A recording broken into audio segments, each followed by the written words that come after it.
Imagine this.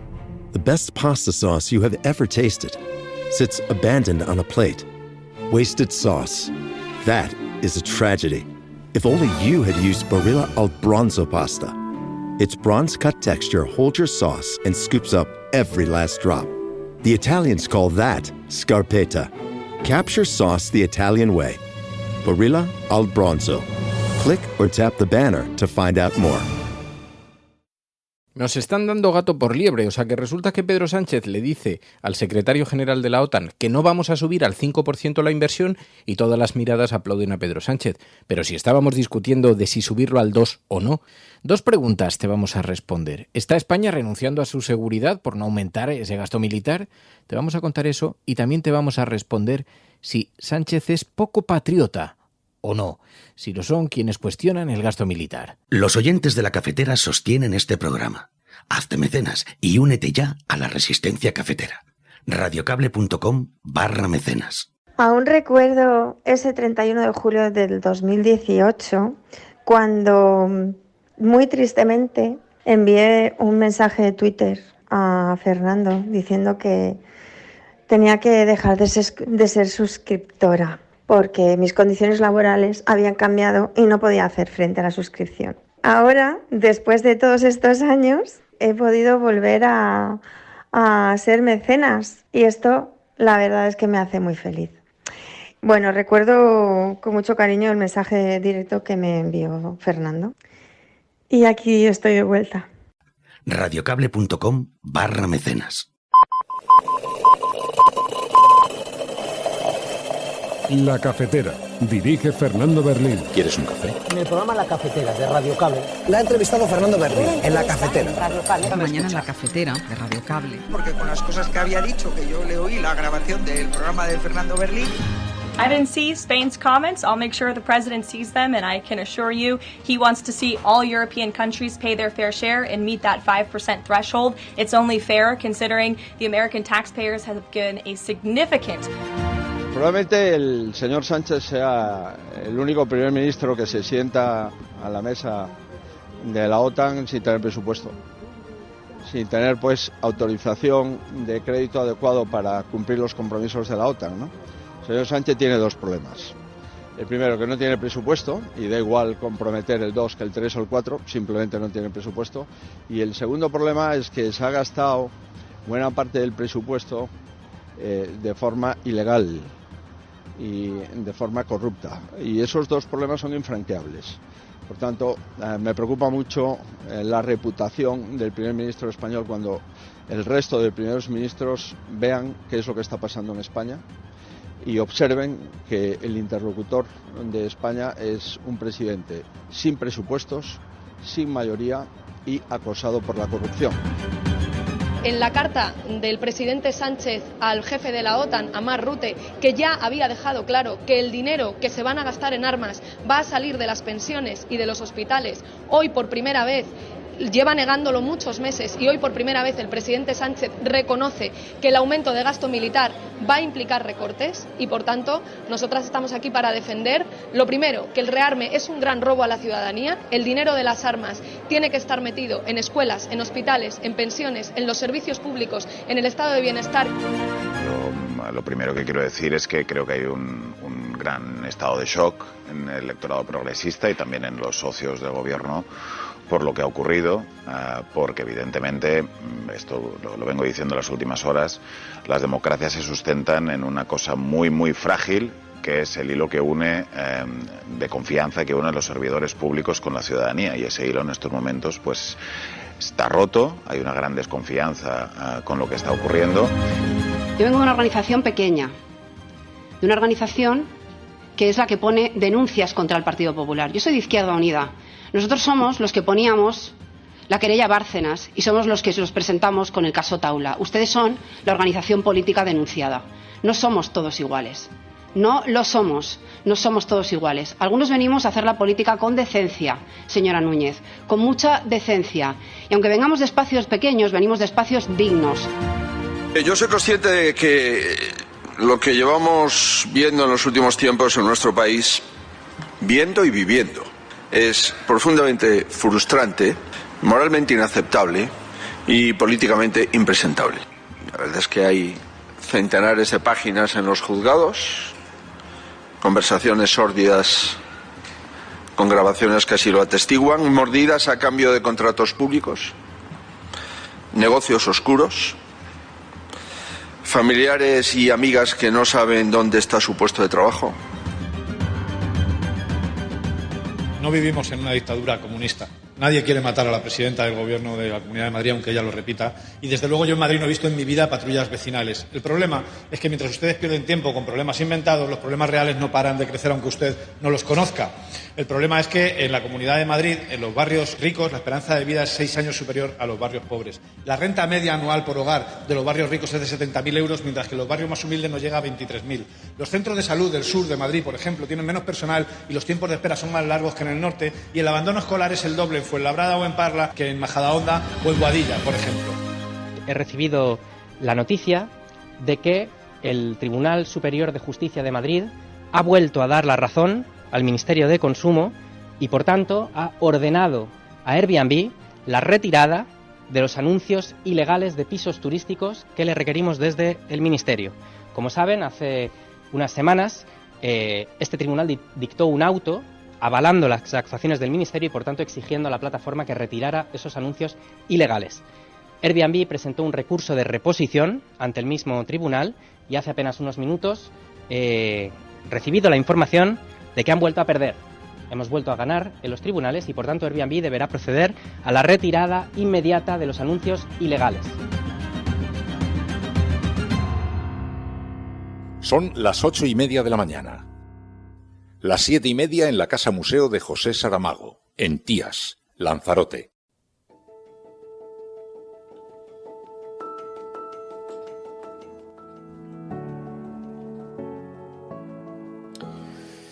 Ay, ya estamos a viernes, otra semana más consumida en máxima tensión. Que todos estos giros que de pronto se instalan en la prensa.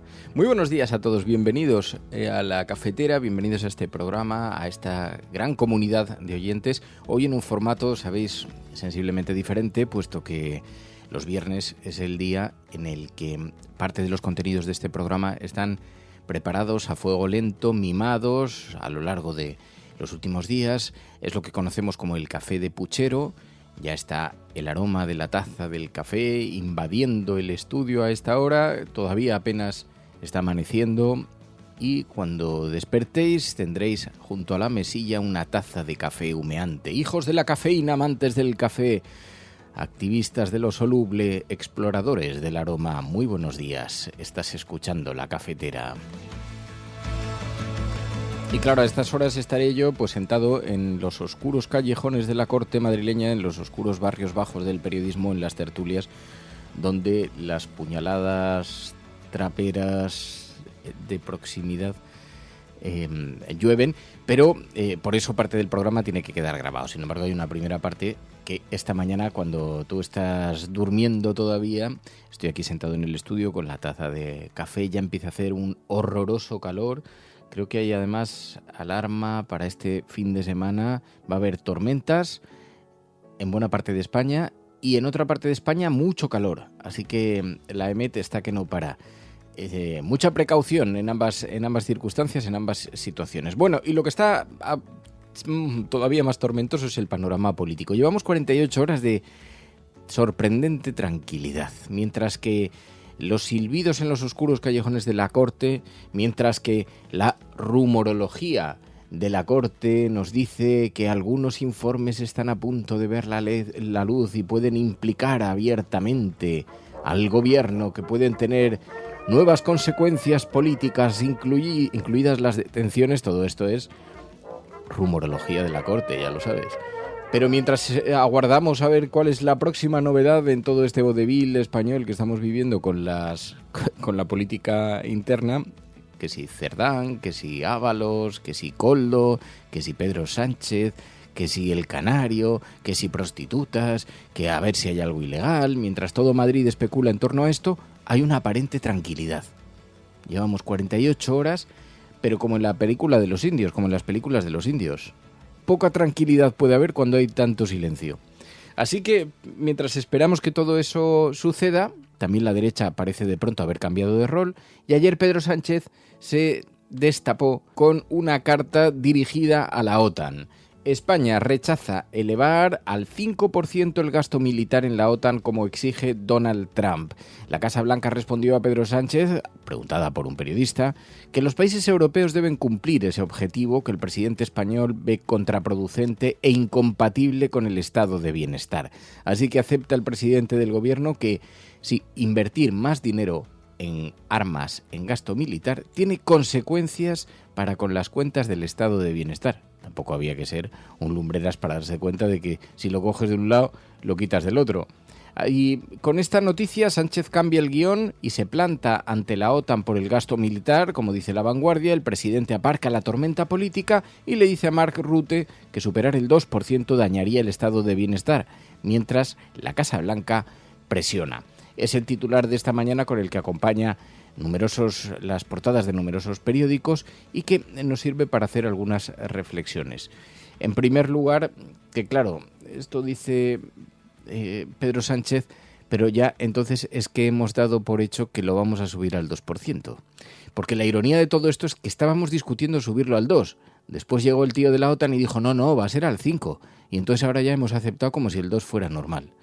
Pero en plena escalada de tensiones global, Sánchez ha tomado esta decisión que provoca una cierta división en España. Ahora escucharemos a Núñez Feijóo, y que nos permite hacer algunas reflexiones, porque esto no solamente es un gesto económico, también es un pulso político que tiene implicaciones profundas para la sociedad, para nuestra imagen internacional, para nuestra relación con la OTAN. Claro, desde la derecha están diciendo es una decisión que toma Pedro Sánchez para tapar sus problemas domésticos, sus problemas escondidos. Pero hay algunas razones para el no, por lo menos 3.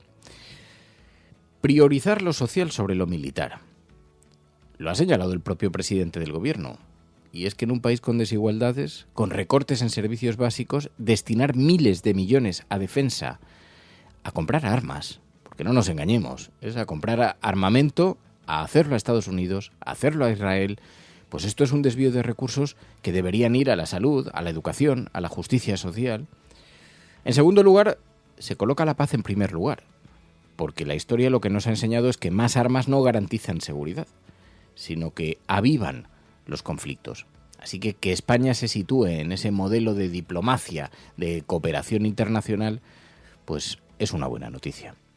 En tercer lugar, defender la soberanía política. Porque claro, aceptar este chantaje de la OTAN, ceder esa autonomía para seguir la agenda externa de Estados Unidos, perdiendo la capacidad de decidir qué tipo de seguridad que queremos, qué tipo de alineaciones queremos, pues hombre, resulta un poco grotesco. Claro, desde la derecha dicen, a ver, también hay razones para el sí.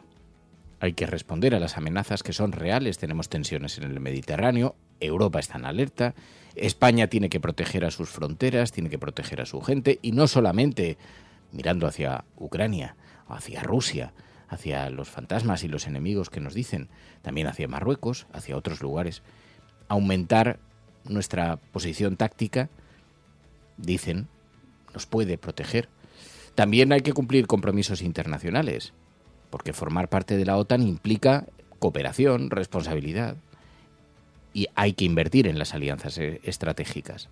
Y luego está la tercera cuestión que enarbolan desde la derecha, es que además el gasto en defensa crea dinámicas económicas positivas, porque todo esto genera trabajo, empleo, dinero, empresa, innovación tecnológica, y en un momento en el que toda Europa está mirando con preocupación, toda Europa y buena parte del mundo con preocupación, la inestabilidad económica, la incertidumbre, pues puede haber razones de peso que son las que se nos manejaron para aumentar el 2%, no el 5%.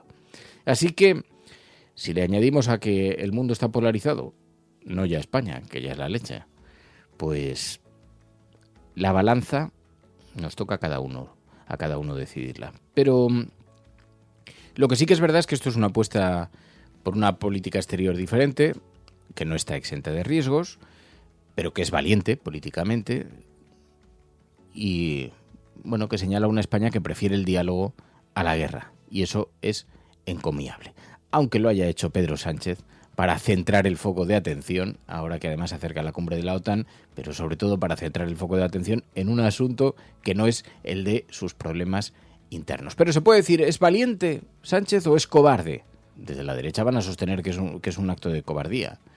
Pero la realidad es que decir al gasto militar que no, un gasto tan desmesurado, es un acto de valentía política. Y sobre todo de defensa de prioridades sociales, aunque lo hagas por necesidad. Y en esto pues vuelve de nuevo a emerger el que a veces hay que tomar las decisiones haciendo de la necesidad virtud.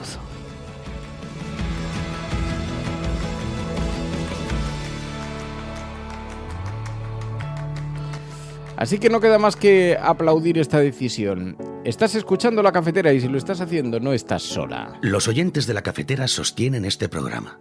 Hazte mecenas y únete ya a la resistencia cafetera. radiocable.com/mecenas. Bueno, pues ayer le preguntaron por esto, un periodista norteamericano le preguntó a la portavoz de la Casa Blanca, estaban en plena rueda de prensa y le preguntó, España acaba de anunciar que no va a subir al 5% los gastos. La portavoz de la Casa Blanca dijo no haber visto esa información, dijo que seguramente el presidente la vería y que en todo caso su posición era una posición general. Todos los países europeos tienen que aportar la cantidad que se les ha pedido porque el gasto que le supone a Estados Unidos es muy alto. Spain right now is threatening not to oblige the president's request for all NATO countries to spend at least 5% of their GDP. Does the president take issue with this with Spain right now? I didn't see Spain's comments. I'll make sure the president sees them, and I can assure you he wants to see all European countries pay their fair share and meet that 5% threshold. It's only fair considering the American taxpayers have given a significant chunk of money to the tune of billions of dollars to support our mutual interests and our assured defense. So I will let him speak to that, but he's made his priorities for our European allies quite clear, including Spain. A los aliados se les hace esa petición, incluido a España. Sánchez sitúa a España frente a la OTAN y exige ser excluido del gasto militar, dice el periódico El Mundo esta mañana.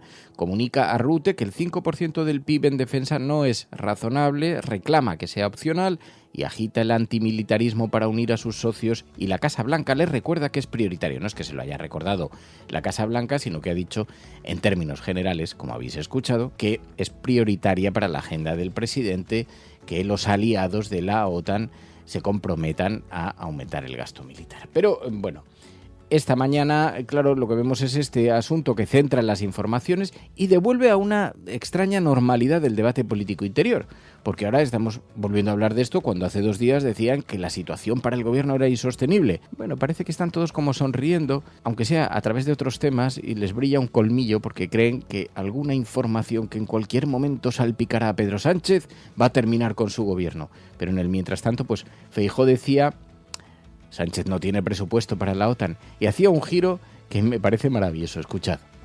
Probablemente el señor Sánchez sea el único primer ministro que se sienta a la mesa de la OTAN sin tener presupuesto, sin tener pues autorización de crédito adecuado para cumplir los compromisos de la OTAN, ¿no? El señor Sánchez tiene 2 problemas. El primero, que no tiene presupuesto, y da igual comprometer el 2 que el 3 o el 4, simplemente no tiene presupuesto. Y el segundo problema es que se ha gastado buena parte del presupuesto de forma ilegal y de forma corrupta. Y esos 2 problemas son infranqueables. Por tanto, me preocupa mucho la reputación del primer ministro español cuando el resto de primeros ministros vean qué es lo que está pasando en España y observen que el interlocutor de España es un presidente sin presupuestos, sin mayoría y acosado por la corrupción. Eso es el peor escenario con el que se puede acudir a una reunión de la OTAN. ¿Cómo ve la situación del gobierno, señor Feijóo? ¿Cree que va a caer el gobierno? No, el gobierno no ha mejorado nada desde ayer. No ha mejorado nada. Sin embargo, el tema parece pasar a un segundo plano en estas horas y nos regala, qué paradoja, qué ironía, la OTAN, unas horas de cierta tranquilidad. Pero bueno, decía, es sarcasmo que Núñez Feijóo diga que es que le preocupa la imagen que vaya a tener la OTAN del primer ministro. Pues no será porque él esté contribuyendo mucho a otra imagen. Pero bueno, mientras tanto, también se pronunciaron otros partidos políticos, otras posiciones. Decía Irene Montero, Sánchez da por primera vez la razón a quienes decíamos que subir el gasto militar es recortar en lo social. En la carta del presidente Sánchez al jefe de la OTAN, a Mark Rutte, que ya había dejado claro que el dinero que se van a gastar en armas va a salir de las pensiones y de los hospitales, hoy por primera vez, lleva negándolo muchos meses y hoy por primera vez el presidente Sánchez reconoce que el aumento de gasto militar va a implicar recortes y por tanto nosotras estamos aquí para defender lo primero, que el rearme es un gran robo a la ciudadanía, el dinero de las armas tiene que estar metido en escuelas, en hospitales, en pensiones, en los servicios públicos, en el estado de bienestar, que es el tesoro más preciado, el bien más preciado que nos han dejado nuestras madres, nuestras abuelas, nuestros abuelos con sus luchas y poniendo el cuerpo. Y lo segundo, que exigimos que no se haga ningún incremento, ni el 1, ni el 2, ni el 3, ni el 4, ni el 5, ningún incremento de gasto militar, porque como ya había reconocido el jefe de la OTAN y como hoy por primera vez reconoce el presidente Sánchez y lo ha dejado escrito en esa carta, el rearme y el aumento del gasto militar implica severos recortes en los servicios públicos y en el estado de bienestar. Bueno, pues en la reunión, la cumbre de la OTAN va a tener lugar la próxima semana, el 24 y 25 de junio.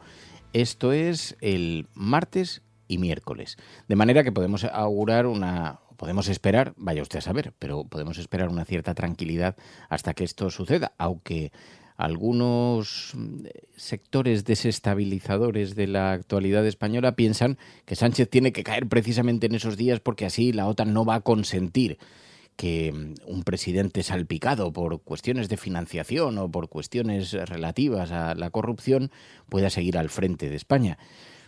Eso es bastante porque en realidad presidentes con problemas de financiación en su país, con problemas en sus propios partidos, los tenemos alrededor a punta de pala, desde en Francia, Alemania, los hemos tenido en Portugal, los hemos tenido en Italia, los hemos tenido prácticamente en el Reino Unido, en prácticamente todos los países, y no es el elemento determinante. Pero bueno, el caso es que va a haber reunión de la OTAN. Por cierto, escuchábamos a Irene Montero, pero ¿qué van a hacer los países, los líderes? ¿Van a bajar la cabeza ante el gasto que está demandando, que está exigiendo la OTAN? Esta es la mirada. Bueno, es el epicentro esta mañana de las noticias, lo que ha dado paso a que se deje de hablar de los asuntos relacionados con la corrupción. Llevamos una semana absolutamente vertiginosa. Aquí se consumen las semanas. Acordaos que comenzábamos escuchando a Cerdán diciendo que era inocente, que nada podía demostrar lo que se estaba señalando. Os contaré todo, pero dejadme ahora trabajar por luchar por mi inocencia, porque soy inocente. ¿Irá mañana a lo del acta? Sí.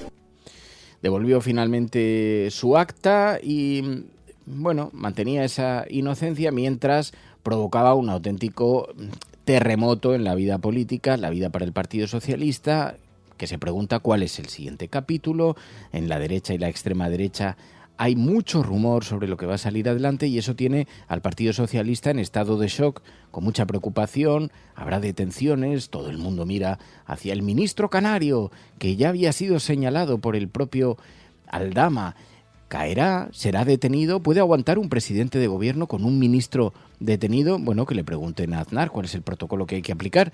Pero mientras tanto, todo ese debate continúa aquí en España de forma un poco más tamizada por esta contraprogramación, por este anuncio de Pedro Sánchez, que es verdad que ha conseguido un gran impacto. Y ayer vimos cómo defendían los aliados del gobierno lo difícil que está siendo esto para la confianza de los progresistas. A ver cómo se puede restablecer, decía Urtasun. Yo lo primero que quiero decir es que creo que hay un gran estado de shock en el electorado progresista y también en los socios del gobierno por lo que ha ocurrido, porque evidentemente, esto lo vengo diciendo en las últimas horas, las democracias se sustentan en una cosa muy, muy frágil, que es el hilo que une de confianza que une los servidores públicos con la ciudadanía, y ese hilo en estos momentos pues está roto, hay una gran desconfianza con lo que está ocurriendo. Bueno, ayer ocurrieron algunas cosas. Ábalos rompió su silencio, habló con la cadena SER y allí dijo haber sido la víctima de la corrupción. He sido utilizado, soy un gilipollas, decía Ábalos, que sostiene que fue Cerdán, junto a Koldo, quien le involucraron en todo esto, quien le captaron para llevar a Madrid las prácticas que ponían en marcha en Navarra. Sabéis que Koldo era el hombre de Cerdán que colocó junto a Ábalos en Madrid. Bueno, sea verdad o no, el caso es que esta parece ser la nueva línea, el nuevo intento para el muro de contención que pretenden encontrar, de la misma manera que estamos viendo algunas informaciones que permiten un cierto respiro frente al PP para el Partido Socialista. Por ejemplo, que en algunas grabaciones parece que hay presuntas implicaciones de Tellado en el caso Koldo, según el Plural.com. El portavoz popular habría ofrecido beneficios judiciales y laborales a Koldo a cambio de que grabase conversaciones comprometidas al PSOE, dice el Plural.com. En esta información dice que las ramificaciones de esta trama se siguen expandiendo y que el portavoz parlamentario de los de Alberto Núñez Feijóo, Miguel Tellado, figuraría en conversaciones telefónicas entre el año 2020 y 2025 en las que habría ofrecido a Koldo García presuntos beneficios judiciales y laborales a cambio de información política sobre el PSOE.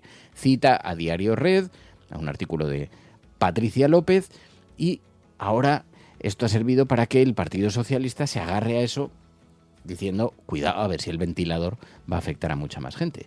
Pero mientras tanto, Núñez Feijóo, el bombero pirómano, dice que es consciente del estado de ánimo de los españoles y de la angustia, eso sí. No culpa a la propia actividad, a la hipérbole, a la exageración, a la polarización que ha metido, a la crispación que mete constantemente el Partido Popular. No culpa a su propio partido, sino que dice que es culpa del gobierno. Yo soy consciente de que lo que llevamos viendo en los últimos tiempos en nuestro país, viendo y viviendo, es profundamente frustrante, moralmente inaceptable y políticamente impresentable. Pero si habéis movilizado a la gente para que pusiera banderas de España en los balcones, ¿cómo vais a hablar vosotros del clima que se ha generado, del clima que se ha creado? Fijaos en el clima, así como eligiendo al azar. Isabel Díaz Ayuso ayer. Igual hay que dar más ayudas LGTBI porque tenéis todos los de izquierdas una política hot. Un contrato que a lo mejor hay que aumentar, porque vista cómo está la política de hot, especialmente entre la izquierda, el tema de preservativos, el tema de temas sexuales, pues a lo mejor hay que reforzar, pero nosotros aplicamos políticas para prevenir el VIH en grupos con alta prevalencia. Nunca es mala ocasión para meter el dedo en el ojo, debe pensar Isabel Díaz Ayuso. Bueno, el lío también monumental, mientras Ayuso lanza estas provocaciones que, por cierto, ayer hizo un retrato Emilio Delgado en la Asamblea de Madrid, precisamente en ese debate con Isabel Díaz Ayuso, que lo quiero recuperar porque creo que Madrid se ha convertido en el laboratorio de prueba de lo que el Partido Popular, junto a las políticas de Vox, quieren hacer en el resto de España. Y tiene consecuencias. Fijaos en los datos que dio ayer a conocer Emilio Delgado. Hay 6 años de diferencia en la esperanza de vida si vives en un barrio rico de Madrid frente a si vives en un barrio periférico. No vivimos en una dictadura comunista. Nadie quiere matar a la presidenta del Gobierno de la Comunidad de Madrid, aunque ella lo repita. Y desde luego yo en Madrid no he visto en mi vida patrullas vecinales. El problema es que mientras ustedes pierden tiempo con problemas inventados, los problemas reales no paran de crecer aunque usted no los conozca. El problema es que en la Comunidad de Madrid, en los barrios ricos, la esperanza de vida es 6 años superior a los barrios pobres. La renta media anual por hogar de los barrios ricos es de 70.000 euros, mientras que en los barrios más humildes no llega a 23.000. Los centros de salud del sur de Madrid, por ejemplo, tienen menos personal y los tiempos de espera son más largos que en el norte, y el abandono escolar es el doble en Fuenlabrada o en Parla que en Majadahonda o en Boadilla, por ejemplo. Esto es así, por eso trajimos desde Más Madrid un plan para el reequilibrio territorial de la Comunidad de Madrid y ustedes lo tumbaron y después no hicieron nada. Esto ha sucedido en muchas ocasiones porque esto no es una realidad casual, es el resultado de una política que consolida la desigualdad en lugar de corregirla. Les trajimos también propuestas en materia de vivienda, en materia de empleo, en materia de universidades, un plan industrial para revitalizar la industria de Madrid y les traeremos en breve un plan de empleo juvenil y harán lo mismo, votarán en contra y después no harán absolutamente nada. Nos vendrán aquí y nos dirán que les gusta la fruta. Señorías, deberían aprender.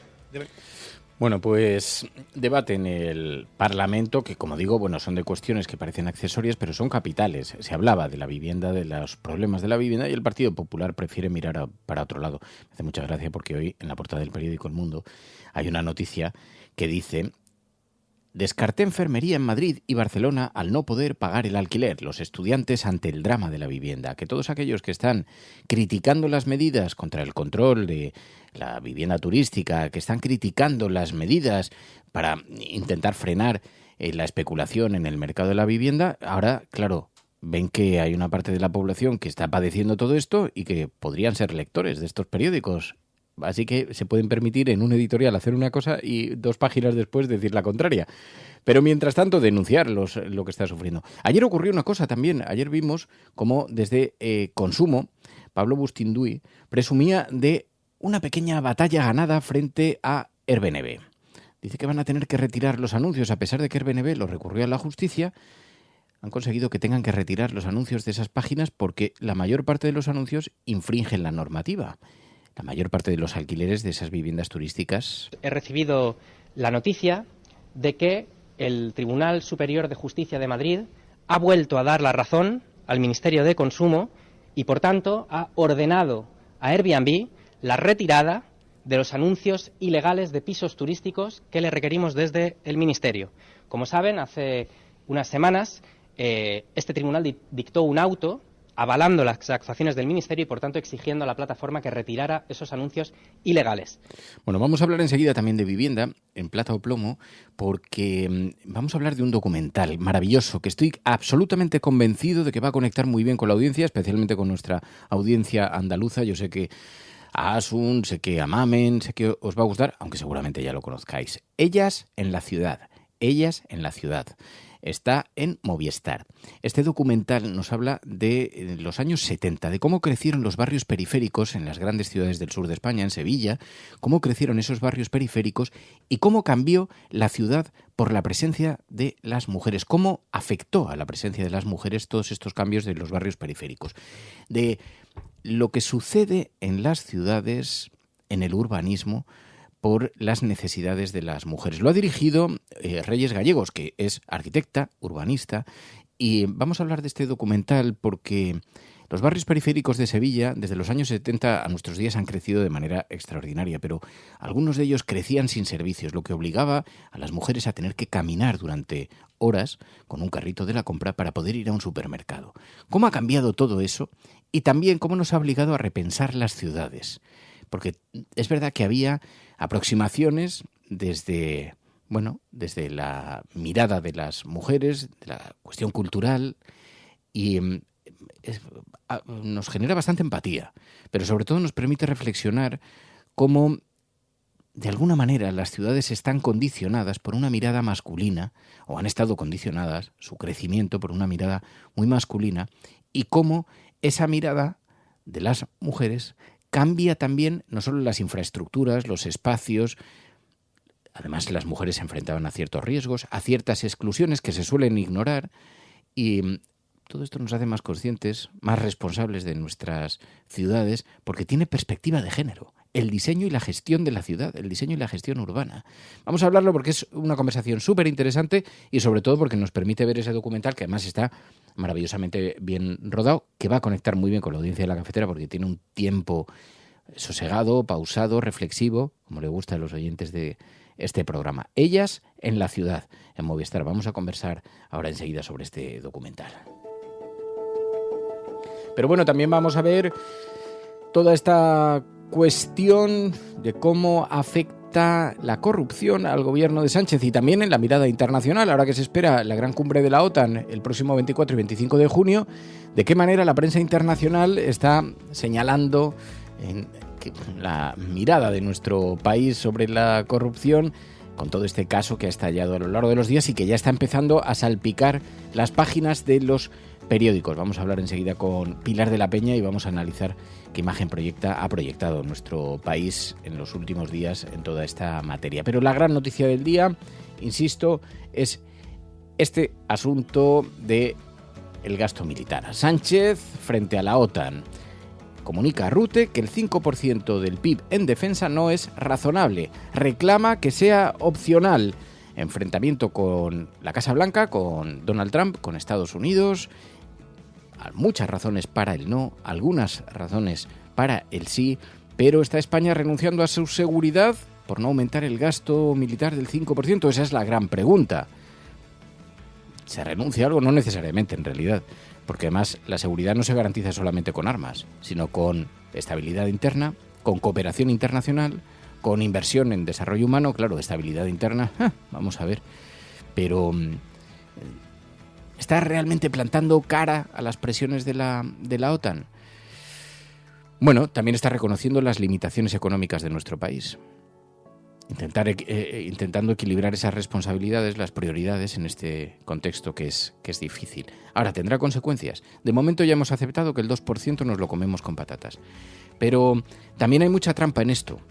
Lo digo porque en realidad España ya está aportando mucho a la OTAN, porque España hace una aportación. Nosotros, si la OTAN lo que pide es que el presupuesto interno de los países en materia de defensa sea alto. Pero nosotros tenemos cuestiones no contabilizadas en esos registros, como por ejemplo el gasto que supone la Guardia Civil, que es un cuerpo militarizado. En términos técnicos, estaría situado en el baremo de gasto.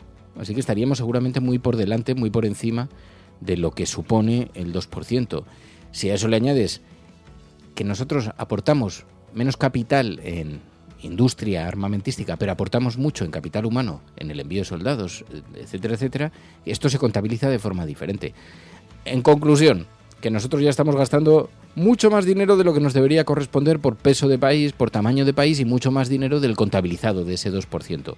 Lo que pasa es que como las cuentas de esto son bastante opacas, pues entonces se mira para otro lado, como si nosotros fuéramos insolidarios y todo esto, y se argumenta. Pero bueno, España no necesitará dedicar ese 5%, lo sabemos, porque las capacidades han sido diseñadas con los expertos de la OTAN y de las Fuerzas Armadas Españolas, y el coste estimado, pues al final han subido al 2%, que ya era mucho más de lo que decíamos. Es que este era el debate hace solamente unos días. Pero mientras tanto, claro, tiene mucha trampa lo del 5%, porque Rutte lo ha pedido para tapar el debate del 2%, pero también para canalizar mucho dinero de la Unión Europea fuera de la Unión Europea, porque todas esas inversiones se acaban pagando a Estados Unidos, a Israel, y todo eso es dinero de los europeos. Y luego está la cuestión cómo los productos de seguridad y de defensa subirían de precio aquí porque estamos comprando lo más barato fuera. O sea que todo esto tiene consecuencias incluso para la industria armamentística. Pero bueno, es un debate que se abre ahora en la actualidad española. Vamos a ver de todas maneras con qué imagen nos hemos quedado a lo largo de los últimos días en la prensa internacional. Lo hablamos con Pilar de la Peña.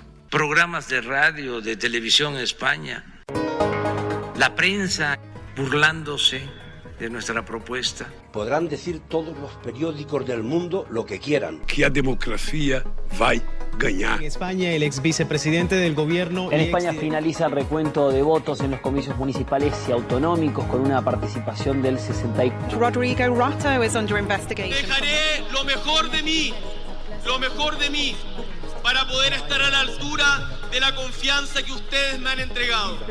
No olvidamos justicia, verdad, respeto. Seguimos. Bueno, pues analizamos, ya lo sabéis, la prensa internacional, la manera en la que se refiere a España, la manera en la que retrata la actualidad de nuestro país, cómo proyecta la imagen de España en el exterior, y lo hacemos de la mano de Pilar de la Peña. Pilar de la Peña, buenos días.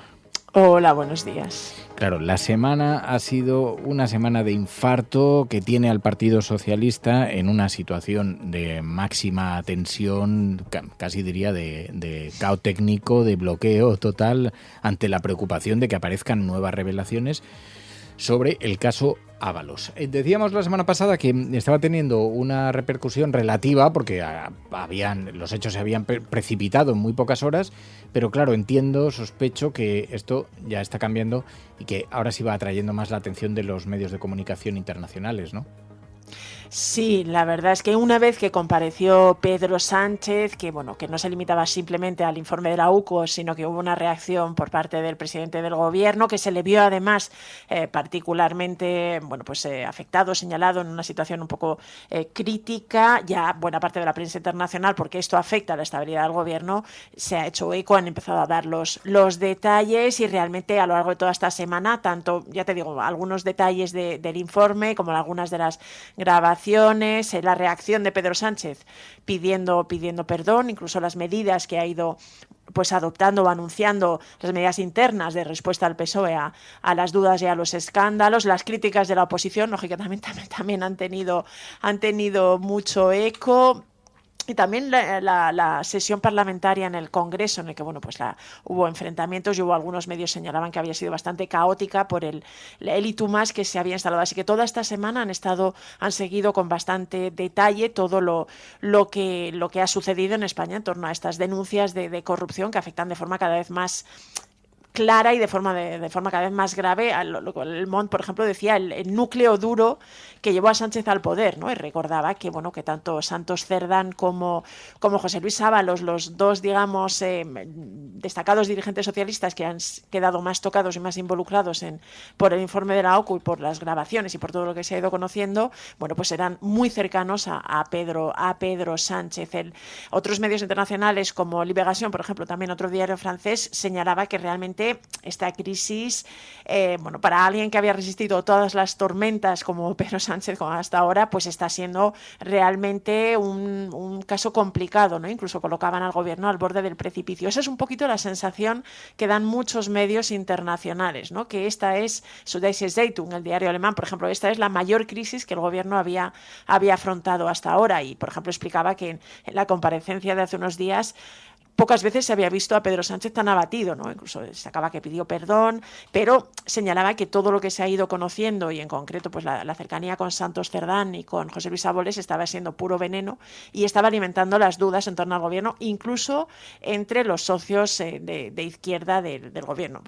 Destacaba y también recogía un poquito todas las acusaciones del Partido Popular y se señalaba. Bloomberg, por ejemplo, ponía de relieve que las explicaciones que había dado Pedro Sánchez y que, por ejemplo, había hablado de cómo no había indicios en las auditorías internas de las cuentas que habían ordenado, no se habían visto indicios de financiación ilegal del partido, ¿no? Intentando circunscribir las acusaciones y las posibles irregularidades precisamente en estos exdirigentes del Partido Socialista. De Político también hablaba un poquito de la presión interna que estaba teniendo Sánchez para anticipar las elecciones, ¿no? Aparte de las críticas que había desde el Partido Popular, que le pedían dimitir, desde el Partido Popular y desde Vox, desde en general los partidos de la oposición que le exigían o le pedían dimitir, señalaba que también había presiones internas dentro del propio Partido Socialista, sobre todo de dirigentes autonómicos o municipales, que temían que la crisis y la comprometida situación política en la que estaba ahora mismo Pedro Sánchez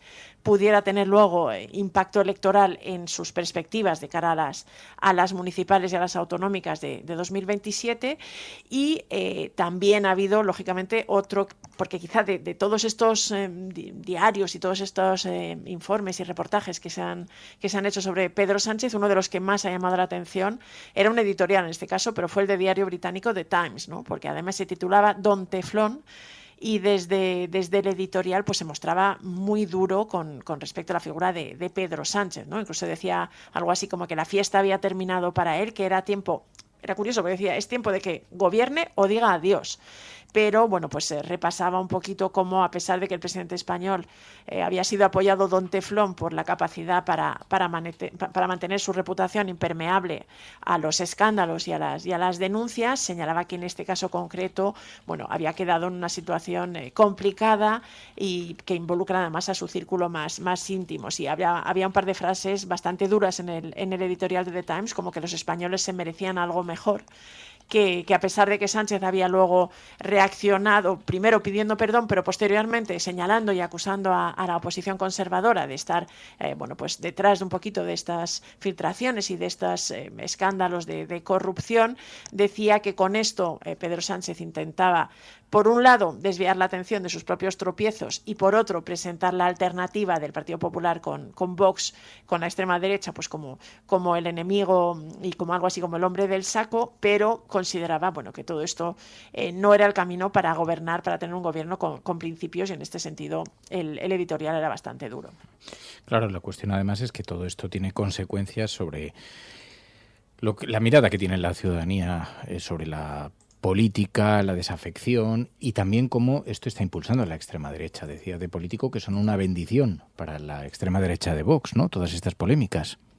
Sí, en uno de los artículos que han dedicado esta semana a, pues a analizar cómo está el panorama político en España después de todos estos escándalos, lo que ponía de relieve la edición europea del digital estadounidense es cómo esto realmente era una especie de regalo para Santiago Abascal, para Vox, para la extrema derecha, porque recordaba que Vox es un partido pues que ha construido una parte de su, digamos, de su argumentario, de su mensaje político en denunciar que el sistema democrático español es corrupto, está podrido, ¿no? Y que claro, estas investigaciones y estas denuncias, estos escándalos de corrupción en el seno del Partido Socialista, pues reforzaban este discurso y además tenían lugar en un momento en que, pues los partidos de extrema derecha están teniendo buenos resultados electorales en varios sitios de Europa, ¿no? Recientemente incluso en Rumanía, en Portugal o en Polonia. Y destacaba que si ya estaba creciendo, ya había estado creciendo Vox en las encuestas en estos últimos años, pues esto probablemente iban a impulsarlo. Y luego decía una cosa interesante el artículo, ¿no? Explicaba cómo Santiago Abascal había sido extraordinariamente duro y crítico contra Pedro Sánchez y contra el gobierno, hablando de mafia y de una banda de delincuentes, pero también señalaba que esa insistencia en pedir al Partido Popular una moción de censura tenía un doble juego, ¿no? Y explicaba que era una especie de regalo envenenado para el Partido Popular porque, dada la aritmética parlamentaria, no iba a salir adelante, es decir, un candidato como Feijóo no iba a conseguir los apoyos para ser presidente, pero esto permitía a Vox, pues señalar al Partido Popular por no estar actuando contra un gobierno como el de Pedro Sánchez y para insistir en este mensaje de que los dos grandes partidos, que el bipartidismo es en realidad la muestra más evidente de que el sistema democrático pues está corrupto y hay que cambiarlo, ¿no? Y presentarse un poquito como la alternativa. Pues esto ha sido, sí, uno de los asuntos que ha ocupado la atención de la prensa internacional, pero claro, también están ocurriendo otras cosas, porque el apagón ha pasado más inadvertido. Estaba toda la atención puesta en la crisis de gobierno, pero la prensa global ha destacado el informe sobre este apagón, el informe que ha hecho el gobierno, y dan algunas claves, ¿no? Sí, fíjate que en España prácticamente ha pasado casi desapercibido en los grandes medios, pero en esta semana hemos conocido por fin el informe sobre las causas del apagón, el informe del gobierno español sobre los motivos que provocaron el gran apagón en la península ibérica. Y la prensa internacional sí que ha estado muy pendiente de ello, lo ha destacado de manera bastante amplia, todos los grandes medios. Fíjate que incluso los estadounidenses, que no han puesto tanto el foco sobre los problemas de corrupción del gobierno, pero que en pues he encontrado artículos en la CNN, en el New York Times y en numerosos medios internacionales, estadounidenses, que sí han puesto de relieve estas explicaciones. Había algún medio francés que decía que por fin España da las explicaciones o explica el origen de este apagón que, recordemos, en toda Europa ha generado, aparte de que fue una gran noticia, ha generado inquietud, ¿no? Y entre todos los medios que se hacen eco del informe español se destacan varias cosas. Una de ellas, por ejemplo, lo hace la CNN o lo hace The Guardian, es destacar que se descarta que hubiera algún tipo de ciberataque, que las causas del apagón fueron otras, que no hubo ningún ciberataque. Luego otros medios, como el New York Times, recogen un poquito las explicaciones del gobierno, señalando que hubo pues algunos errores, problemas técnicos, y este es un poquito el titular que dan para explicar las causas del apagón. Y luego hay bastantes medios, entre ellos, por ejemplo, la BBC o el Financial Times, que explican que realmente el gobierno español ha repartido las culpas entre Red Eléctrica y las empresas privadas, ¿no? Que les llama la atención. Algunos otros, como Le Monde, habla del fenómeno de sobretensión al que se culpa de este apagón. Ya te digo, un poco por la disparidad de los titulares, de lo que más llama la atención, se resalta eso, que el informe no es extraordinariamente concluyente en señalar un único culpable, que reparte un poquito las culpas, y todos esa es un poco la idea general que ha cuajado, que se interpreta en los medios, excepto en uno de ellos, que es el de Telegraph, el diario británico, que fue el medio que realmente primero uno de sus columnistas habló de que el gobierno español podía haber causado, digamos, el apagón con un experimento, llevar hasta sus últimas consecuencias el uso de energías renovables en la red, y no había calculado bien el impacto que esto podía tener en la red, y que es el único que se hace eco de este informe del gobierno español sobre las causas del apagón, e insiste en que la causa fueron las energías renovables, ¿no? Explica que esto es lo que causó la sobretensión, y mantiene un poquito la tesis de que sobre todo la energía solar pues fue la culpable del gran apagón. También más cosas que la prensa internacional ha llevado a sus páginas, además de este informe: la manifestación contra el turismo de masas del pasado fin de semana con pistolas de agua, que siguen en los medios internacionales, ¿no?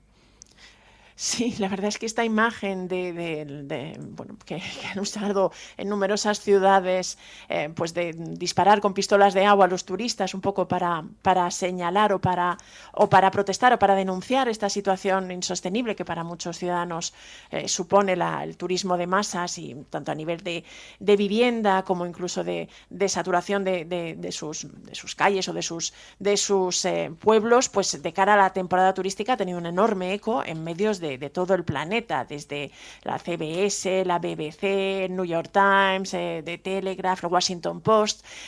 Pues muchísimos medios internacionales han hecho eco de estas protestas que se repiten. Insisten además que de cara a la campaña de verano, varios medios británicos que también explican, cuidado, hay estas protestas. Algunos medios insisten en que este malestar, que además no se ha limitado a España, hay varios medios internacionales que señalan que también ha habido protestas, no tan a lo mejor visuales como las españolas, pero también ha habido protestas en otros países europeos, y hay algún artículo que sugiere, incluso algún medio británico que sugiere que habría que hacer una reflexión sobre el modelo turístico que está ahora mismo en boga en los países occidentales, y que quizá es una evidencia de que hay que darle una vuelta o reformar alguna cosa para que no tenga este impacto en los ciudadanos. Pero es llamativo eso, cómo todas estas grandes manifestaciones que hemos visto pues tampoco han tenido un eco enorme en España, y sin embargo sí que han sido ampliamente destacadas por la prensa internacional. Oye, lo que estoy viendo también es que The Guardian, Reuters, hay varios medios anglosajones que han destacado a las mujeres españolas víctimas del patronato franquista de mujeres que han rechazado las disculpas de la Iglesia. Sí, fíjate que es un artículo, de hecho uno de ellos me lo mandó Angélica Llamera, una oyente del programa, el que salió en The Guardian. Hace unos días hubo pues un acto en el que la Iglesia Católica pues intentó escenificar algún tipo de perdón a las mujeres que habían sido víctimas de abuso en, digamos, el patronato de protección a la mujer que estuvo vigente durante la dictadura, y que se había denunciado que realmente tuvo algunas actuaciones de abusos y de realmente de malos tratos hacia las mujeres que estaban ahí, a pesar de que se llamaba el Patronato para la Protección de las Mujeres, que había motivado esta disculpa de la Iglesia Católica. Y en numerosos medios internacionales, entre ellos The Guardian, Reuters o MSN y varios otros de Estados Unidos, pues ponen de relieve que una serie de mujeres pues se organizaron para rechazar esta protesta, ¿no? Para decir que no era suficiente, que además consideraban, y lo ponía en el titular de Guardian, que no era una disculpa genuina, y que insistían en denunciar y que se pusiera el foco en lo sucedido en España en estos años en los que pues muchas mujeres confesaban haber quedado traumatizadas por el trato que recibieron en estas instituciones, y que pues esto hacía que varios medios internacionales pues hubieran puesto el foco en lo que sucedió en España en esta época. Bueno, pues ya veis cómo está la prensa internacional, vamos a ver, porque como aquí cada día es un festival y la información siempre está demandando novedades, pues a ver qué nos depara la semana que viene. Pilar de la Peña, Pai, gracias, muchísimas gracias, como siempre. Gracias a la Resistencia siempre. Un abrazo. La Cafetera y Neutral presentan Plata o plomo. El mundo en series. En el Juego de Tronos, o ganas o mueres. Con Fernando Merlín y Ana Pastor. ¿Sabes dónde estás? Es una radio pirata. de la zona neutral. Nos recuerda un poco por qué luchamos. La noche es oscura y alberga horrores. La noche es oscura y alberga horrores. Nada cambia de golpe. Si estuvieras en una bañera que se calienta poco a poco, morirías hervida sin darte cuenta. Estamos juntos. Somos un trío. ¿Nosotros vivimos románticamente juntos? Hola, habla con Walter White. Usted dijo que estaba casi muerto, ¿vale? Dijo que moriría en cualquier momento. Éramos capaces de ser y hacer todas esas cosas porque estábamos informados por grandes hombres reverenciados. Plata o plomo, el mundo a través de las series de televisión, a través de las películas, de los documentales, con Ana Pastor Neutral. Ana Pastor, buenos días. Muy buenos días, y hoy con una recomendación que a su vez me ha hecho alguien que me encanta y que adoro, y es una maravillosa actriz.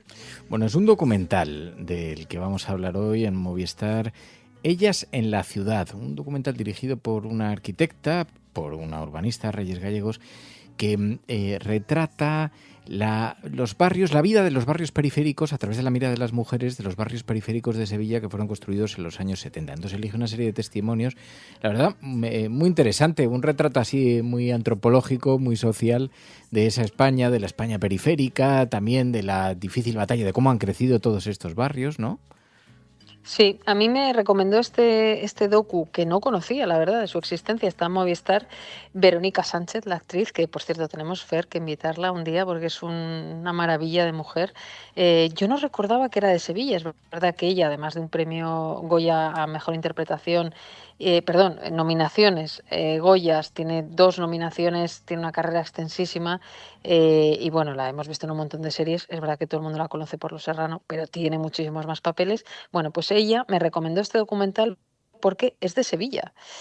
No recordaba yo que Verónica, sí, es nacida en Sevilla y ella me decía que hay parte de su historia, en este documental de Reyes Gallegos, que es una profesora, que decide ir a observar cómo me recuerda un poco al 47, no sé si a ti te ha pasado igual. Sí, tiene un poco esa atmósfera, ese ambiente, sí. Es verdad que el 47 es Cataluña, el docu de Reyes está hecho en Sevilla, es cómo se construyeron algunos de los barrios más emblemáticos de la ciudad y por qué se construyeron esos barrios planificados por hombres así. Lo que te cuenta el documental es que la planificación que se hicieron por los arquitectos de entonces, dieron lugar a barrios que no tenían cubiertas las necesidades de quienes realmente vivían allí, que eran las mujeres. Todas ellas, Toñi, en fin, Mina, aparecen un montón de ellas que llegaron a esas zonas de Sevilla en los años 70, algunas venían de otros lugares, de pueblos, etcétera,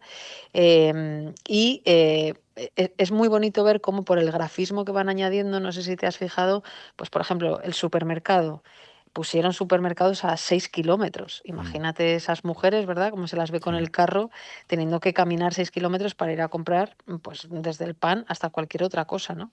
Esas mujeres que llegaron en los 70, bueno, son como las protagonistas de un documental, aunque habitan barrios cuyos protagonistas desde fuera eran hombres, que son quienes decidieron cómo se ubicaban, ¿no?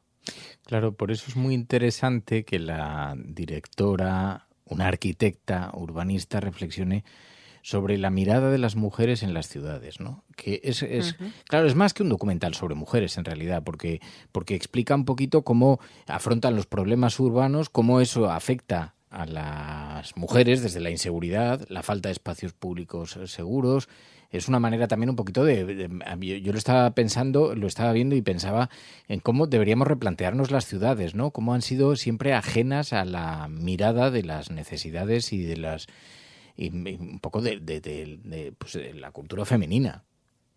Sí, pensamos a veces que es algo muy nuevo y lo que es nuevo es la dirección en la que el cambio se produce. Es decir, aquellos barrios poco acogedores para mujeres y niños acabaron convirtiéndose, gracias a lo que ellas hicieron, que ahora lo contaremos, en barrios mucho más acogedores para las familias que hasta allí se habían desplazado, ¿no? Estoy hablando del barrio de San Diego, de Alcosa, de Pinomontano. Bueno, la gente que conozca Sevilla conoce muy bien estos lugares, ¿no? ¿Por qué digo que es diferente? Aunque la problemática sea parecida, la dirección es que ahora muchas de estas ciudades han tenido esos barrios habitables y digamos, acogedores, y han hecho el camino inverso, han expulsado a los vecinos para convertirse, bueno, pues en zonas turísticas, etcétera, ¿no? La clave de ese cambio a mejor, desde estos barrios a los que llegaron en los años 70 a lo que ha habido décadas después, fueron, sobre todo en estos casos, ¿no?, estos polígonos en el exterior de Sevilla, las mujeres. Unas ciudades que estaban diseñadas en torno al coche, que eso lo explica muy bien, ellas no tenían coche, no tenían carné, no había transporte público, pues como estábamos diciendo, para ir al médico, para ir al supermercado, para ir al cine, caminaban 3 kilómetros, y muchas veces las vías del tren separaban esa ciudad. Me ha hecho mucha gracia que decían que los aledaños de Sevilla parecía que estaban más cerca de Madrid que de la propia Sevilla, ¿no?, por lo incomunicadas que se sentían. Y entonces, ¿cómo han ido construyendo de esa sororidad, que entonces ellas ni siquiera sabían que esa palabra existía, algunas mujeres que participaron del crecimiento de los barrios? No sé si recuerdas una escena muy bonita de dos maestras que iban a enseñar a estas mujeres, porque eran analfabetas funcionales muchas de ellas, y iban a enseñarlas a leer, a escribir, y que muchos maridos les decían que para qué vas, ¿no? Y dice que tú ya eres muy lista, que a ti no te hace falta. Y entonces alguna mujer llegó a la conclusión de que el que no le hacía falta era el marido, cuando ya pudo aprender, ¿no? Están todas ellas en documental. A mí eso me parece precioso y me parece muy bien, muy bonito estéticamente, ¿no?, cómo ha ido resolviendo la aparición de estas mujeres con esos edificios, ¿no?, de 10, 12 pisos detrás.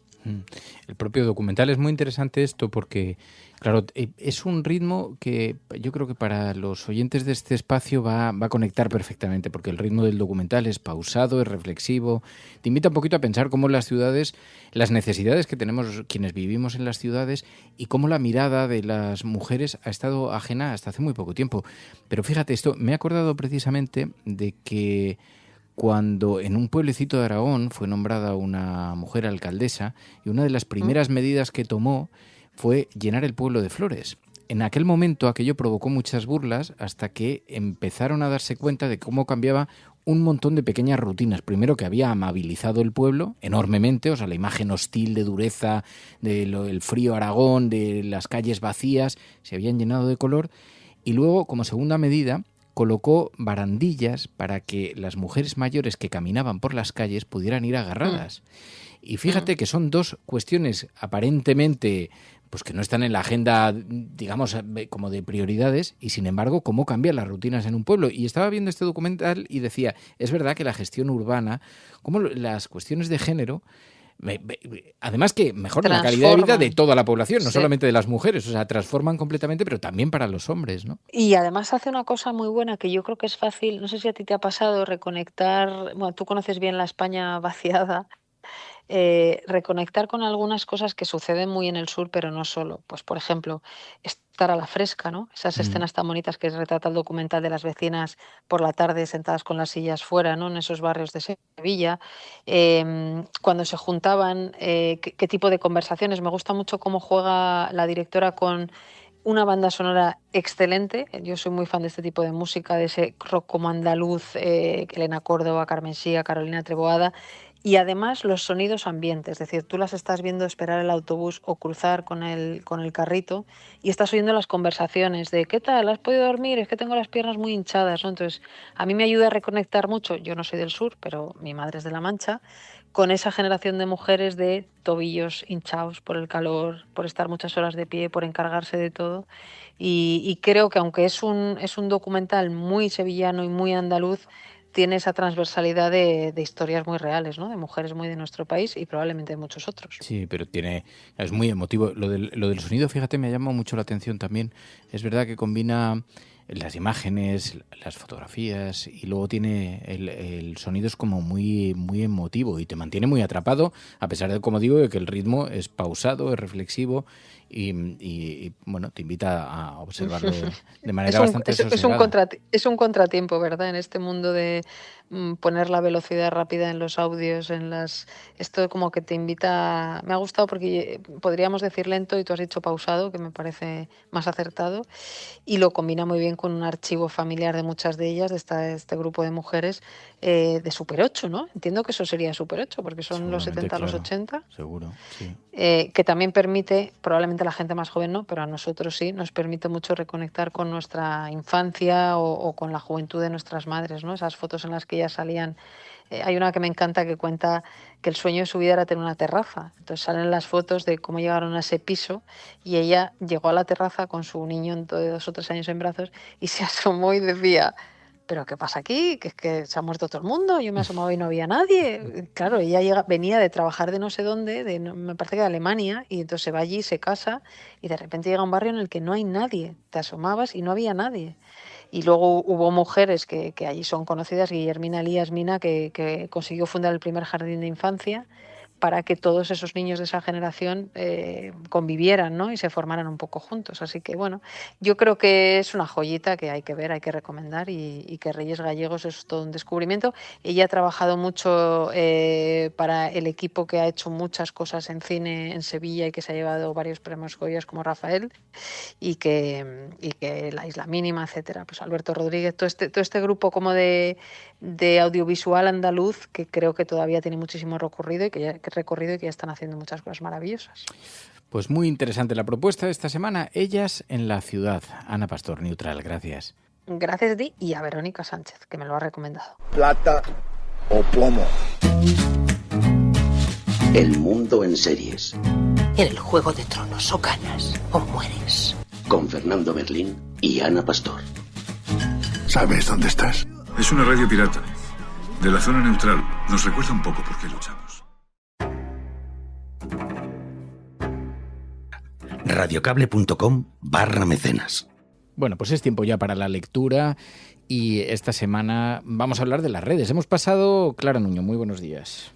Muy buenos días, Fernando. ¿Cómo estamos? Hemos pasado de los asesinatos y de la novela policíaca a las reflexiones en torno a Internet, pero noveladas, en torno a las redes sociales, en torno a cómo proyectamos nuestra identidad a través de las redes sociales, pero también en torno a la soledad, a OnlyFans. Efectivamente, ahora vamos a hablar de sexo, de venderse, de muchas formas de venderse, y cómo un poco el tema de puedes ser tu propio jefe o puedes ser tu propia jefa está haciendo que nosotros mismos seamos el producto. Algo que no le sorprende a nadie, por otro lado.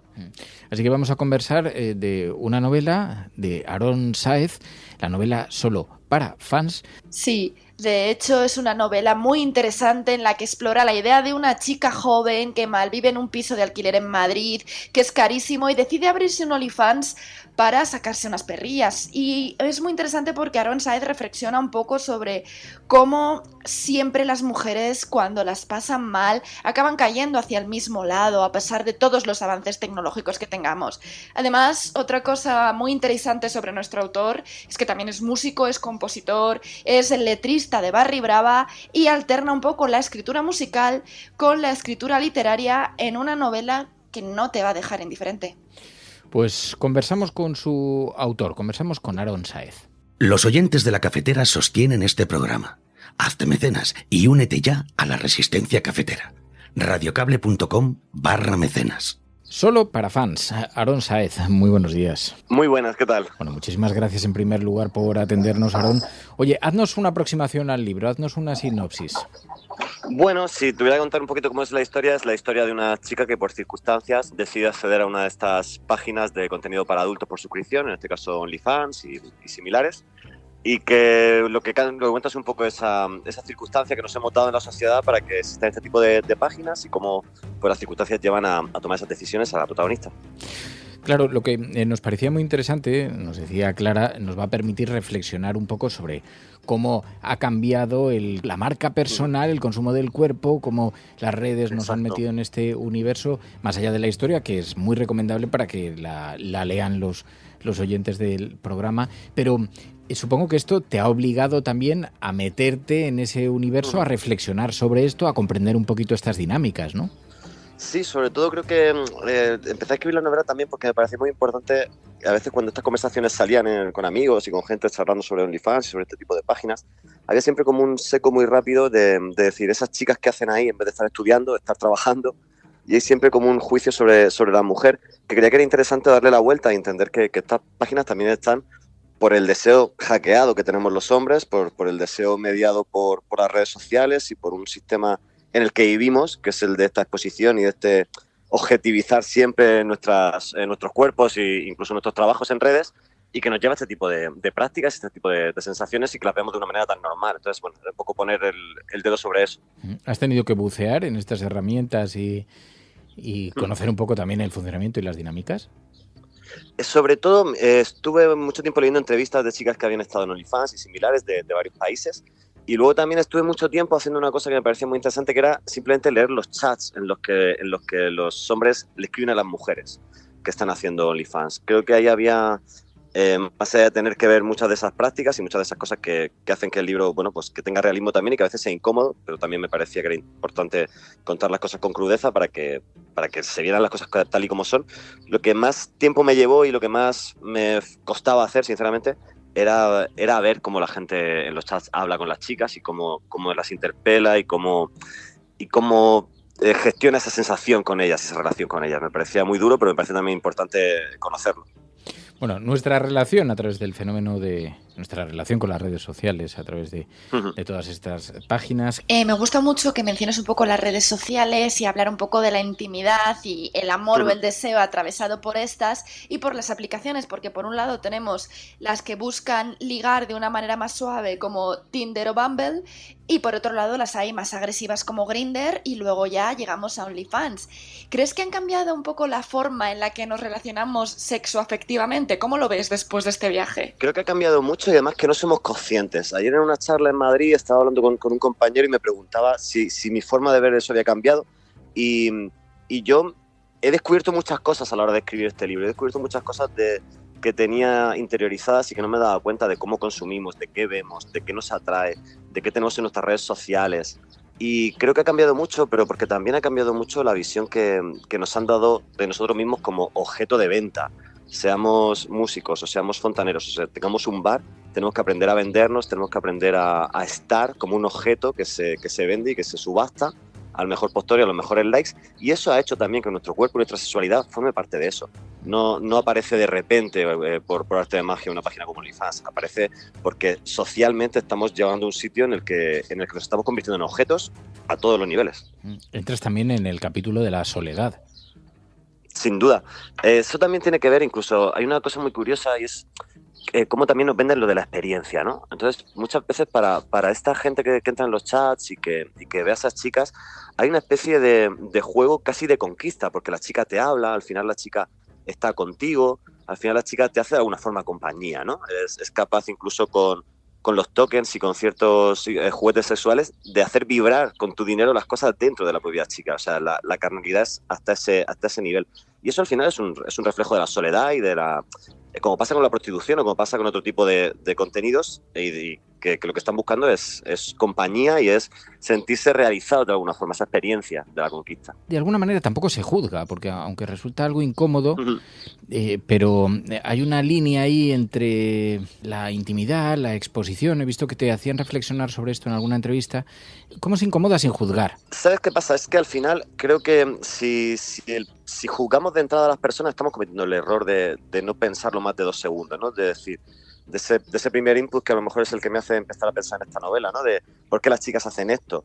El motivo no es por qué lo hacen, el motivo es, para mí lo interesante es cómo hemos conseguido que esto ocurra, porque esto es culpa de todos. Y por ejemplo en la novela el personaje de Marcos, del chico, es duro, es complicado, pero tenía que verse también, ¿no? Como ese deseo, cómo nos han manipulado también el deseo y la mirada para gestionar esto. Entonces tiene que ser incómoda la novela para no juzgar a las personas, sino juzgar la sociedad que nos hemos dado y las reglas que nos hemos dado para que esto ocurra. Eso es lo que hace complicado y lo que hace incómoda la novela, ¿no? Que puedes reconocerte en esos usos y en esas aberraciones a veces. Y hablando de esta incomodidad sin juzgar, hay una cosa que me llama mucho la atención en tu novela y en el mundo en el que vivimos, que estamos a la vez en 2 realidades. Por un lado, la mercantilización de la que hablas, del cuerpo en todos los sentidos, porque yo también he escuchado una entrevista en la que comentabas que dices, claro, se dice que estas chicas se venden, pero el que se pone a hacer un podcast o a vender criptomonedas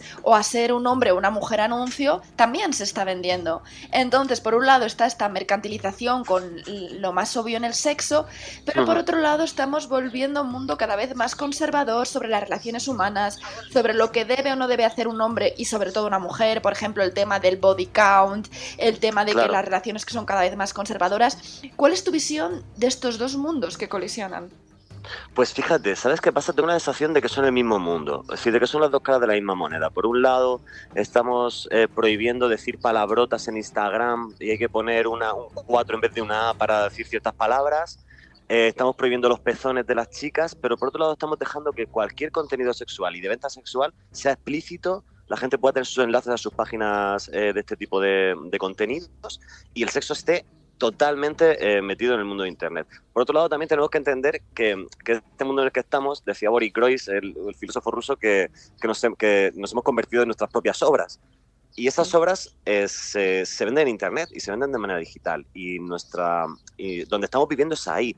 No podemos ceñirnos a las leyes. Cada vez parece que vivimos menos en España o en Francia o en Estados Unidos y que vivimos en Meta, en Instagram y en Twitter. Y estamos viviendo en entornos digitales donde somos objetivables y donde somos muy fáciles de consumir. Y eso es lo que hace también que tengamos este entorno y que tengamos que dar una pensada, ¿no? a esa relación. Y creo que por eso la contraparte de eso es sentirnos cada vez como más vergonzosos con esas cosas, ¿no? Se vuelve a lo que tú decías, ¿no? A todo este concepto de una antigua sensación como de la familia o de lo conservador, que no tiene nada que ver realmente con lo que está pasando en redes.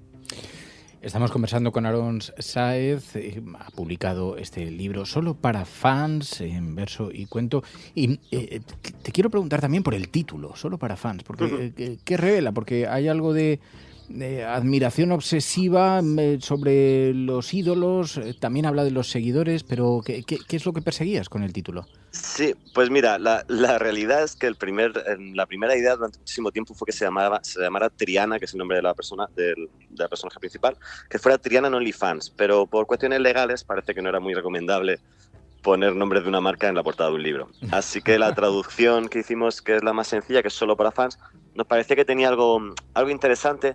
Y luego tiene una especie de pequeño juego de palabras que a mí me gusta mucho, que es ese solo como alguien que está en soledad delante de los fans. No solo ese only, sino el alone, ¿no? El estar solo delante de esa gente. Creo que es una plataforma que nace en principio como para tener un contacto de la gente que pueda vender sus proyectos y sus dibujos y su música para los fans, una especie de crowdfunding, pero se convierte muy rápidamente en una web sexual y nos parece interesante, ¿no? Ese concepto de traducirlo y que tenía varias lecturas. Claro, y hablando de sexo, ¿es OnlyFans una forma de blanquear de manera blanda la prostitución o es algo que va más allá?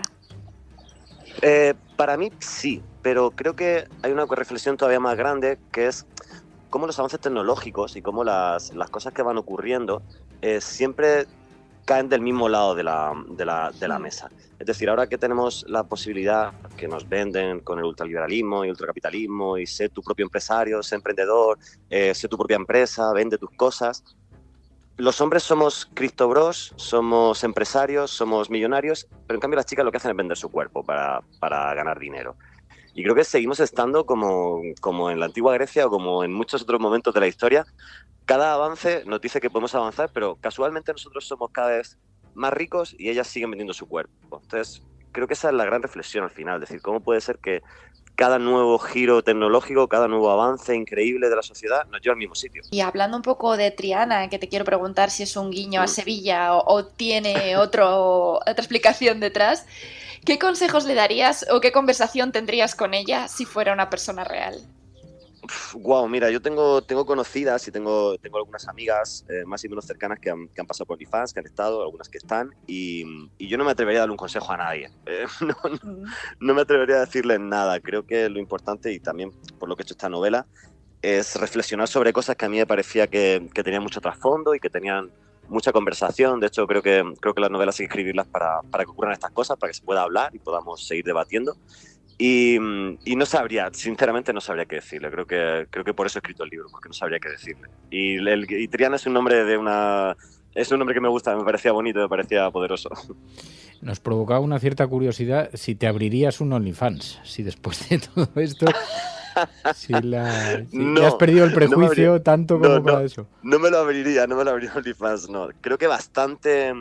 De hecho, ayer escuchaba hablar a un sociólogo que hablaba de la dieta digital. Creo que, de hecho, estoy cada vez más buscando la salida de este tipo de conceptos y de cómo nos vendemos. Y yo, además, en la música, pues imagínate con todo lo que ha hecho Spotify, YouTube, con un montón de plataformas con las que están mediando con nuestro trabajo.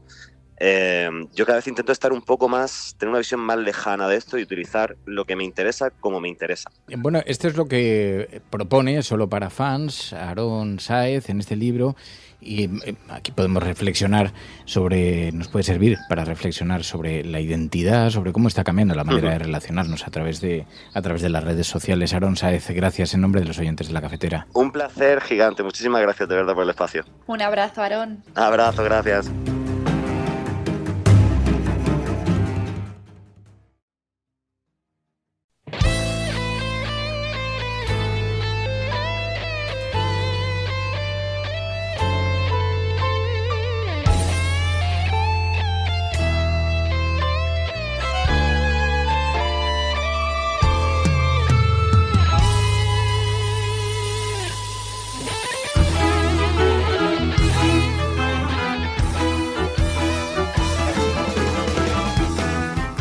Pues tiempo para hablar de los videojuegos, pero siempre con una mirada diferente aquí en la cafetera, con una aproximación, ahora veréis, muy interesante. ¿Qué podríamos aprender sobre nosotros mismos, sobre los caminos que hemos tomado en la vida o aquellos que hemos ido descartando gracias a un videojuego?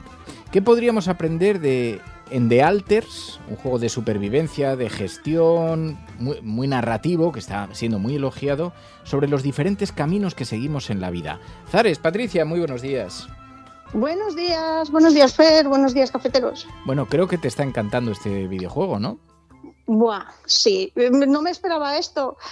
Cuando lo vi hace tiempo dije, ciencia ficción. Y esta gente que hizo ya juegos tipo de gestión, dije, bueno, esta gente sabe lo que es hacer un juego de gestión y es ciencia ficción, seguro que me gusta.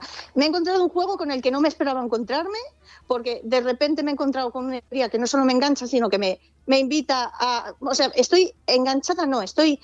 a tope. Yo quiero llevar adelante la misión y quiero que sobreviva mi gente, ¿vale? Estoy a tope con todos ellos. Vale, quiero conocerles, quiero ayudarles, o sea, es... ¡buah!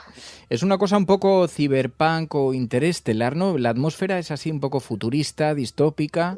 Sí. Sí, es futurista, es un poco rarita, es esta mezcla de fantasía.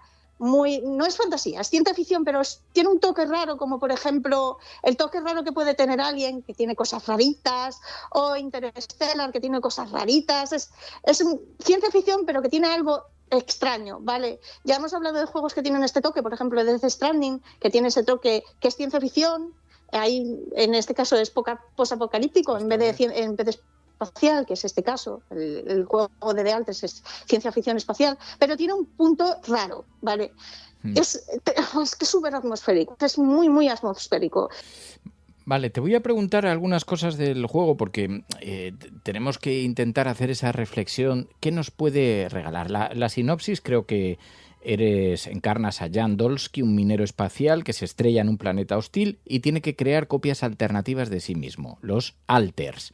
Tiene que utilizar un recurso y una computadora cuántica y tal. Pero la cuestión es que a partir de ahí podemos reflexionar sobre la identidad, sobre la ética, sobre las relaciones interpersonales, el trabajo, el poder corporativo, las múltiples versiones de uno mismo. Entonces hablamos como de diferentes planos de la realidad. O sea, tienes que crear un montón de alter egos, ¿no? Sí, la única opción que le dejan a Jan, que el pobre se ha quedado solo en una misión, en medio de ninguna parte, ¿vale?, es duplicarse a sí mismo.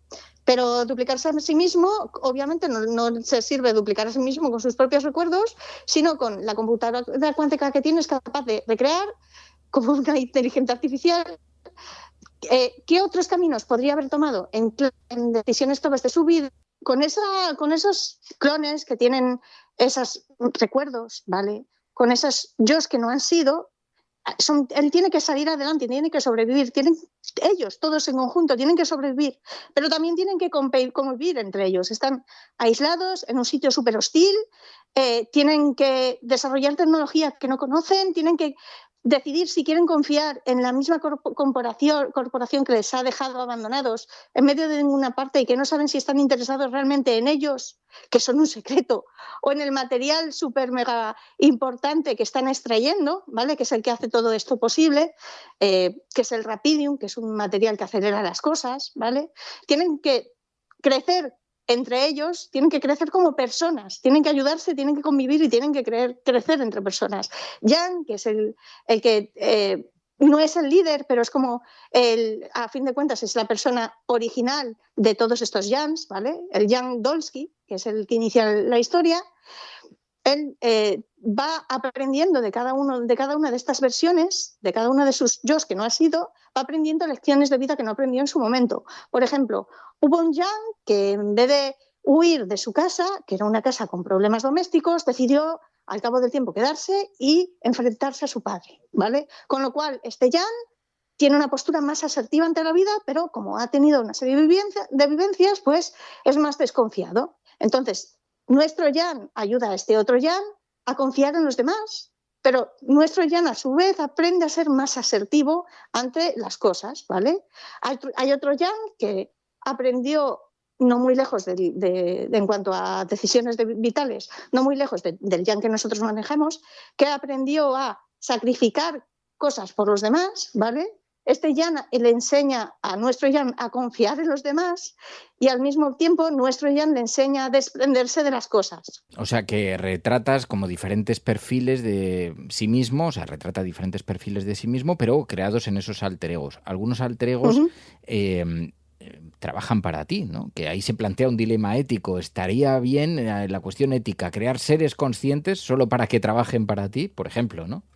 Claro. De hecho, hay una decisión muy importante. La historia se desarrolla en 3 actos con un prólogo, ¿vale? Hay una decisión muy importante que tiene que ver con eso.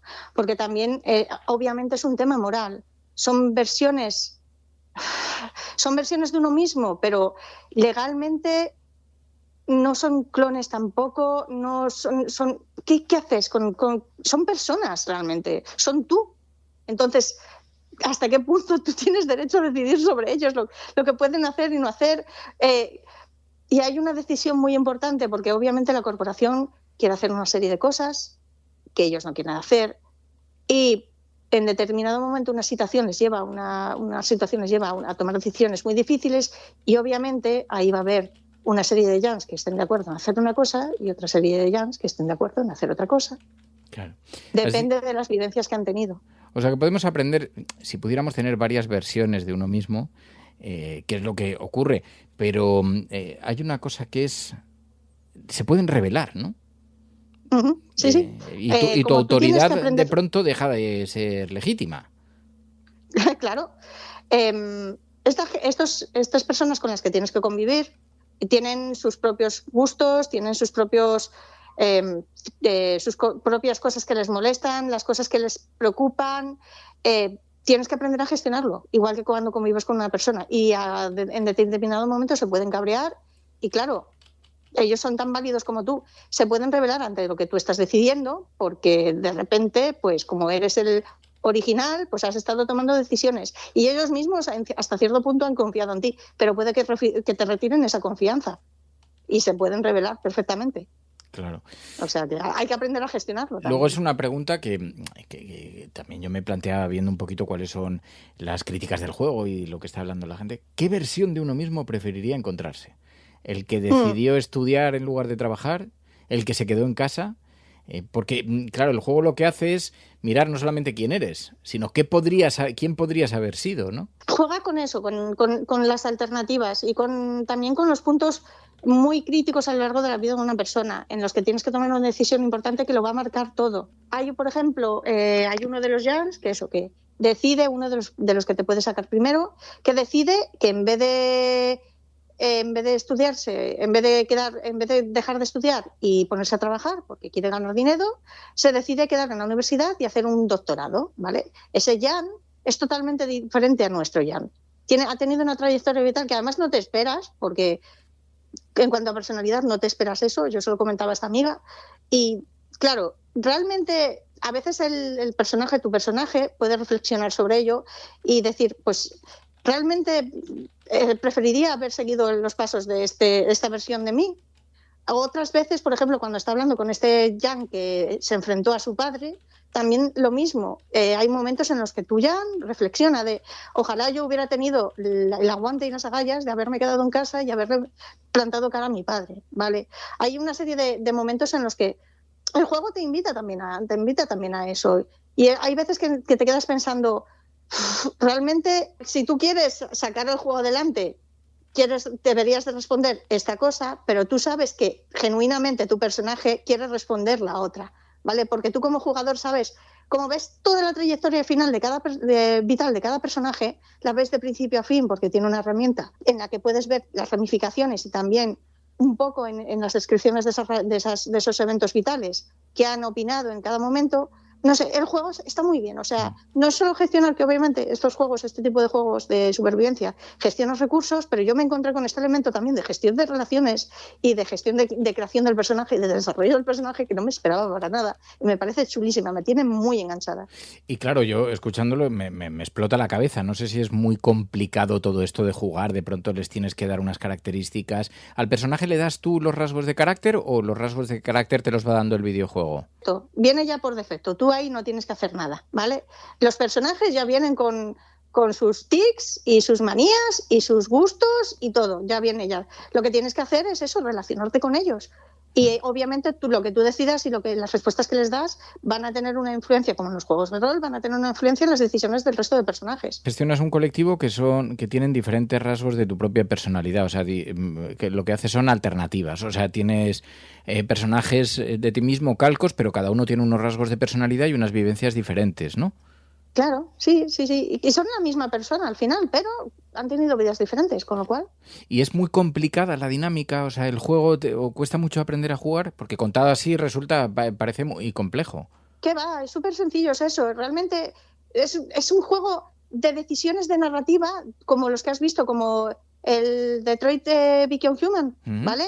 Son juegos narrativos, porque de nuevo, este juego yo no me esperaba que fuera un juego narrativo en el que tú tuvieras que decidir sobre lo que ibas a hacer a continuación o sobre... Porque tiene varios finales, en función de tú cómo gestiones tus relaciones con estos personajes y ante las situaciones que se te van presentando en esta base en la que estás al límite, ¿vale? Porque tienes una serie de cosas que siempre vas a estar al límite, por eso es un juego de supervivencia, pues vas a tomar una serie de decisiones, la historia va a tomar unos rumbos que van a ser diferentes, no tampoco radicalmente diferentes, pero sí van a tener una ramificación lo suficiente como para que haya diferentes finales, ¿vale?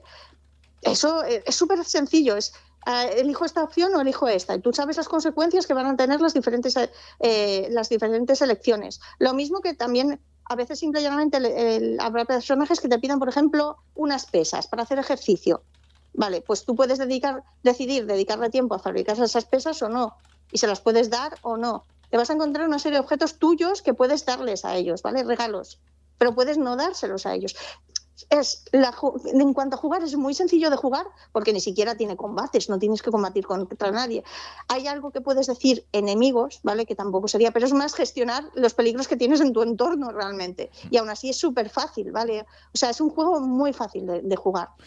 Vale, pues la cosa es, ¿qué harías si pudieras crear alternativas de ti mismo? Clones, cada uno con una personalidad, convivencias, tienen que convivir, interactuar, puede salir bien, puede salir mal, van eligiendo caminos, pero algunos vienen ya determinados por los caminos que han elegido, pues son clones que tienen diferentes ascendencias. En la imagen del videojuego es una misma persona, pero con clones, o sea, duplicada, y uno pues tiene un mal carácter, el otro está tocando la guitarra, el otro está enfadado, el otro está contento, otro está persiguiendo a una oveja, en fin, cada uno tiene un rasgo de personalidad. ¿Qué características les darías a tus clones? ¿Qué caminos habrías? Te hace plantearte también sobre tu vida. Oye, pues si hubiera elegido este camino en mi vida, o sea, te puede enseñar algunas cosas sobre los caminos que elegimos en la vida y las alternativas. Pues Zar, es súper interesante. Estás empezando, creo que no has terminado, ¿no? Acabo de empezar el segundo acto, voy por la mitad del juego. Wow, pues nada, que lo disfrutes un montón y ya nos contarás. Gracias, Zares, cuídate mucho. Sí, un abrazo muy fuerte. Igual, un abrazo.